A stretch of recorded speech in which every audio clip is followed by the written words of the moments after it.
This episode is sponsored by Squarespace. Alright, let's look at some more cinematography from some movies with the behind the scenes footage and try and break down how they shot it. So this first one is from a movie called Hidden Figures, shot by Mandy Walker. They shot this on a 35mm anamorphic with Panavision T and E series lenses, which is basically the pinnacle of what a camera can be. If there's someone here watching this video that's shot on 35mm anamorphic with Panavision T or E, something similar lenses, let me know in the comments. Make yourself be heard because you have made it. So this scene is this woman walks into this courtroom. We dolly along. She pauses here. There's a conversation.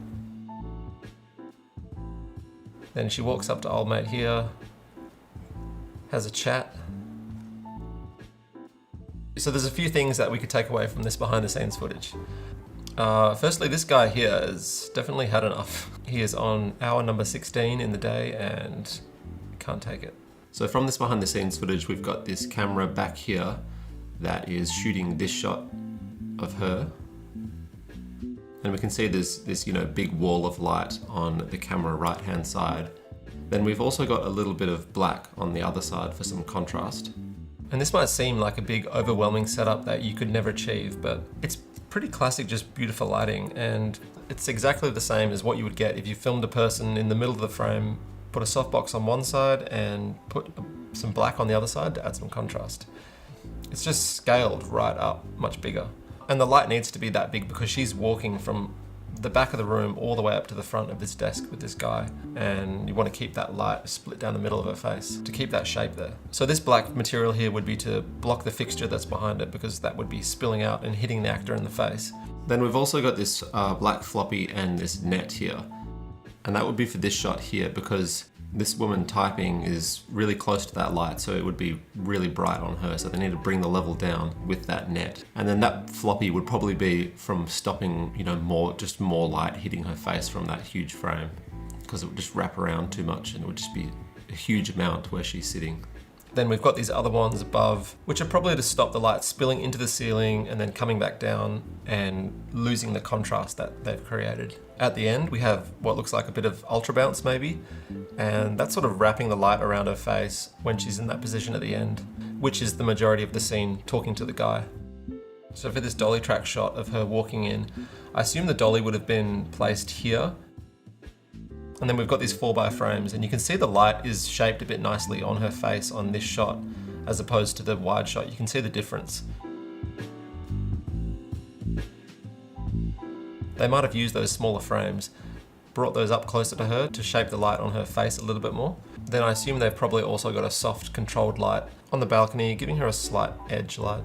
Then we've also got these profile shots, and for this the camera would be placed here, looking at them. And this is where the wall of light would have been. So they would have got rid of that and boomed something over, hitting him and then also hitting her and then backlighting her as well. And you can see that these lights would have been smaller fixtures because it's a lot more saucy and not as soft as the other shots. So if you look at the difference between the two shots, you can see how much smaller that light would have been as opposed to the big wall of light. So I assume the order of these shots would have been either this dolly shot here first, and then they shape that light a bit more on her face, then jump back, and then maybe do this wide shot here. Then the close-ups down the line on her, bringing some frames in to shape her a bit more. You can see some of these shots are a bit softer. Then swing the camera around to get the coverage on old mate here. Then remove all the lights and get these profile shots. It's just an assumption, but that's probably how I thought I would have maybe done it. What the hell? Scrolling through this footage, the hammer, gavel, mallet thing disappears. Then it's back. What? Maybe that guy sleeping was actually the continuity person.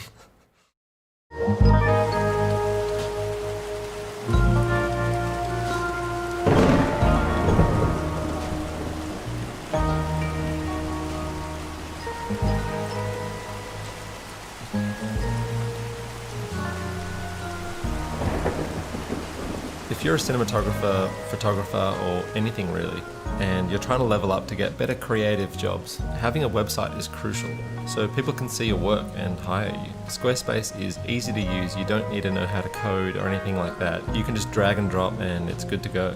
So whether you want to show your portfolio of work, run an online store, everything's built into the site.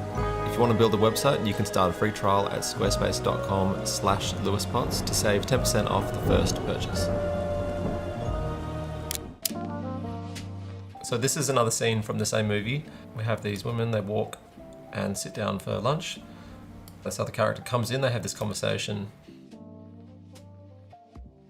So again, with the behind the scenes footage, we can see they're shooting with 2 cameras. I don't think this camera shot here of her actually makes it into the movie, but we've got this back and forth between these 2.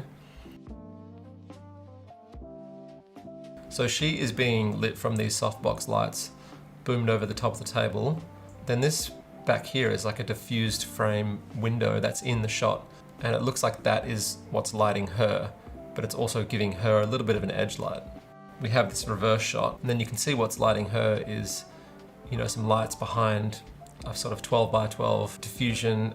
Then they've also got this other diffusion frame, which is, you know, sometimes you look at a shot of someone standing there and you're like, it's not quite soft enough. Can we just throw something else in there, see what that looks like, off and on? Yeah, let's go with it. That looks good. She's not moving that much, so that works fine. All right, then we'll go on to another quick scene from this same movie. This is pretty funny. We've got this big soft ball of diffusion uplighting Kevin Costner, and then it's just shoved right in front of this other actor. You know, and the crew would be saying, we don't see you, we never see you, it's all about Kevin. We'll just shove this right in front of your face and you can work around it. What's interesting is when he walks over, these softbox lights dim up in the shot, which is unnoticeable when it happens in the scene, but it helps keep that contrast that if they were on when he's standing back here, they would be filling in a bit more and making it a bit more flat. So rather than having them on the whole time, just dim them up while he walks over and it's unnoticeable that it's happening. And it keeps the shape of the light still there on him. And then this is just another nice little shot of this guy. You can see there's some sort of light mat back here, edge lighting him, and then we've got everything on the camera side, you know, turned off or brought down. So it's quite dark. You're looking up at the ceiling to get these practical lights, and it just looks beautiful with these lenses and the grade and everything. And I think there might also be a soft light out to the left of the camera here. It would be quite dark if it was just that one light mat coming in. So there's probably a light and a diffusion frame wrapping it around a bit more. This next one's just another quick shot from a movie called If Beale Street Could Talk, shot by James Laxton. I thought I'd just add it because I think it's nice to see the simplicity of lighting sometimes that you can do. Not everything has to be super shaped and perfect all the time for everything. I think it can be nice to not do that sometimes. It just makes it a little bit more authentic maybe. So we've got this table conversation, this guy walks up, then in the behind the scenes footage we've got this what looks like a Leica Source 4 type light, and that's shooting up into the ceiling, or maybe there's a card up there that it's bouncing into, and giving them an ambient top light that's coming down. Then we just have this other little light mat filling in the shadows. A lot of the time when you use top light, you get sort of shadows under the eyes, so sometimes you need to either, you know, kick some light back underneath them or put a light like this that just fills it in a little bit more. And it also gives a little eye light for him too. Yeah, so I just thought that's interesting to see that not everything has to be the same all the time that you do. You know, the camera's still kind of shooting on the dark side of the line, but you know, it's just not as polished with the lighting, and it fits this movie and it fits some movies sometimes. All right, cool. I think that's gonna do it. Thank you so much for watching, and I'll see you on the next one.